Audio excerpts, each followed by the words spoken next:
আসসালামু আলাইকুম। মূলত আজকে ৭ কাঠা মাটির আলু উঠাবো।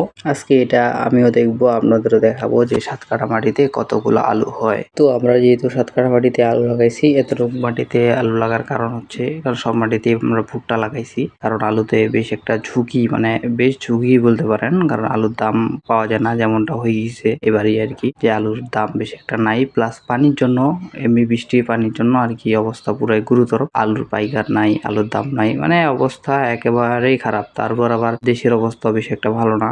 আপনারা তো দেশের অবস্থা নিশ্চয়ই সবাই মোটামুটি ভালোই জানেন। তো আমাদেরও ব্যতিক্রম হয়নি, সবার মতোই আমাদের আলু আরকি বিক্রি হচ্ছে না। মানে আমাদের গ্রামের আরকি মোটামুটি কিছু আলু বিক্রি করা হয়েছে। তারপরে আরকি ম্যাক্সিমাম আলু আরকি বিক্রি করা হয়নি। এরা আরকি কোল্ড স্টোর বা বাসায় আরকি আলুগুলো আরকি রাখছে। বর্তমান আমরা আজকে খুঁজতেছি, আজকে থেকে আবার গত কয়েকদিন আগ থেকে আরকি কোল্ড স্টোরও সব কিছু বন্ধ, মানে আলু নেওয়া বন্ধ করে দিছে। যেহেতু আর কোনো করার কিছু নাই, কারণ দামও নাই। আলুর যে দাম নাই, প্লাস দেশের অবস্থা বেশি একটা ভালো না। আবার পানি হচ্ছে, ঘুরি বৃষ্টি। এই জন্যই মূলত আলুগুলা আজকে একটু আকাশ ভালো, এই জন্য আমরা আরকি নিজেরাই আরকি খুঁড়তেছি। না হলে আবার এই গরু, এইগুলা মূলত গরু দিয়ে আরকি হালগুলো টানা হয় এবং গরুগুলো ফাটানো হয়। কিন্তু যেহেতু বর্তমান আরকি এগুলা পাওয়া যায় না, বিলুপ্তির কাছে আরকি এগুলা। এই জন্য আমরা আরকি সে আগের মতো করে গরুর মতো করে আরকি আমরা নিজেরাই আরকি ফাটানোর চেষ্টা করতেছি। তো আলহামদুলিল্লাহ কষ্ট হইলেও ভালোই ফাটানো যাচ্ছে এভাবে গরুগুলা। যদিও গরু দিয়ে হাল বওয়া এটা বিলুপ্তির পথেই। যাই হোক আলহামদুলিল্লাহ, এই কারণে একটা ভালো হইছে, ভালো দিক আছে। মূলত গরুকে এভাবে আরকি কষ্ট দেওয়া আরকি ঠিক না। পশু যেহেতু প্রাণী, ওদেরকে তো আর আমরা এমনিতে ওদের উপর নির্ভরশীল। আমরা আরকি ওদের দিয়ে অনেক কিছুই করে থাকি। এইভাবে আরকি কষ্ট দেওয়া আরকি আমি মনে করি আরকি ঠিক না। তো দেখতে আলু আরকি ফাটা সবকিছুই আলহামদুলিল্লাহ শেষ। তো এখন আরকি আলুগুলা সবগুলা এক জায়গায় আরকি বস্তাবন্দি করার জন্য এক জায়গায় আরকি মজুত করতেছি। এইখান থেকে আবার বাসায় নিয়ে যাইতে হবে, যেহেতু কোল্ড স্টোর বন্ধ। এইজন্য আরকি বাসায় আরকি রাখে দিব।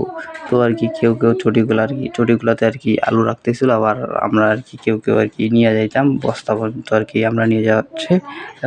আবার নিয়ে যাওয়ার পরে আরকি বস্তাবন্দি করতেছি। তো একে সব বস্তাগুলো আরকি মোটামুটি মানে বস্তাবন্দি করে ফেলতেছি আরকি। যাই হোক, আমাদের ৭ কাঠা মাটিতেই ২৭টার মতো বস্তা হইছে।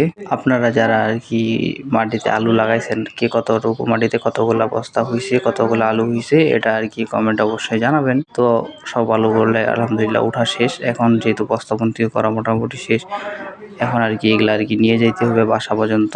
তো আমি বস্তাগুলা দেখে আরকি বলতেছিলাম যে আমি একটা বস্তা আরকি নিয়ে যাবো একাই বাসা পর্যন্ত। তো আরকি মামা চাচা এরা আরকি আব্বু বলাবলি করতেছিল যে এটা প্রায় ৮০ থেকে ৯০ কেজি ওজন হইতে পারে প্রায়। কারণ আনুমানিক ওজন এটা, যদিও এটা আমরা মাপিনি, এটা আনুমানিক ওজন। যাই হোক, প্রথমে আরকি ৩ জনে আরকি মামা, একটা ছোট ভাই আর আমি ৩ জনে মূলত উঠার চেষ্টা করতেছিলাম, কিন্তু উঠাইতে পারিনি প্রথমবার। দ্বিতীয়বার আলহামদুলিল্লাহ উঠাই ফেলাইছি। ওঠার পর আমাকে ঘাড়ে উঠাই দিছে, কিন্তু মামা আর ছোট ভাই ২ জনে আরকি ভয় পেয়ে গেছে আরকি। এই জন্য আমার পিছে আরকি ওরা আরকি দৌড় দিচ্ছে, যদি আমি আবার বস্তাটা ফালাই দিই। এই জন্য আরকি ওরা আরকি আমার পিছে দৌড়, যদি আমি আবার বস্তা ফালাই দিই, বলা তো যায় না, কারণ বস্তা যেহেতু প্রায় অনেক ওজন। তো মামা আর একটা ছোট ভাই এরা আরকি আমার পিছে দৌড়ে আরকি বাড়ি পর্যন্ত গেছিল, বাসা পর্যন্ত।